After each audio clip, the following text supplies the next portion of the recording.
നമസ്കാരം. Alpha palliative care daily ന്യൂസിലേക്ക് സ്വാഗതം. പ്രധാന വാർത്തകൾ.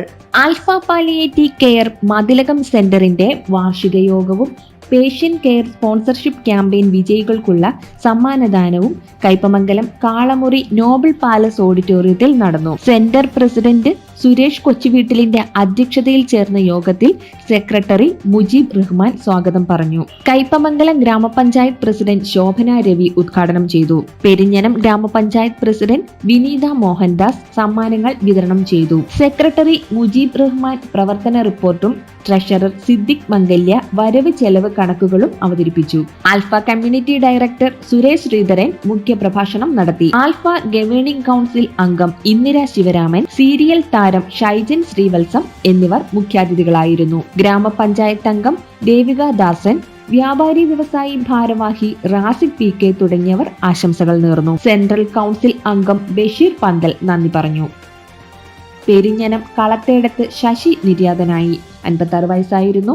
സംസ്കാരം നടത്തി. അവിവാഹിതനായ ശശി 2019 മുതൽ എടമുട്ടം ആശിഷ് കെയർ ഹോം അംഗമാണ്. വിഷൻ 2030യുടെ ഭാഗമായി കൊട്ടാരക്കര വ്യാപാരി വ്യവസായി എക്സിക്യൂട്ടീവ് യോഗത്തിൽ ക്ലാസ് നടത്തി. ആൽഫയുടെ പ്രവർത്തനത്തെപ്പറ്റിയും കൊട്ടാരക്കരയിൽ സെന്റർ ഉണ്ടാകേണ്ടതിന്റെ ആവശ്യകതയെപ്പറ്റിയും vision 2030 state coordinator Amjith Kumar വിശദീകരിച്ചു. കൊട്ടാരക്കര വ്യാപാരി വ്യവസായി കോപ്പറേറ്റീവ് ഹാളിൽ രാത്രി 8 മണിക്കായിരുന്നു യോഗം നടന്നത്. തുടർന്ന് നടന്ന ചർച്ചയിൽ സമൂഹത്തിന്റെ വിവിധ തുറകളിലുള്ളവരെ പങ്കെടുപ്പിച്ചുകൊണ്ട് വീണ്ടും യോഗം ചേരാനും തീരുമാനിച്ചു. ജൂലൈ 15 മുൻപ് ആൽഫ കൊട്ടാരക്കരയിൽ എന്ന വിഷയവുമായി ഏകദിന സെമിനാർ സംഘടിപ്പിക്കും. ആൽഫ പുനലൂർ സെന്ററിന്റെ നേതൃത്വത്തിൽ മേലില പഞ്ചായത്ത് ഹരിതകർമ്മസേന അംഗങ്ങൾക്ക് ബോധവൽക്കരണ ക്ലാസ് നടത്തി. ആൽഫ കൊല്ലം ജില്ലാ community development officer Akshay Babu നേതൃത്വം നൽകി.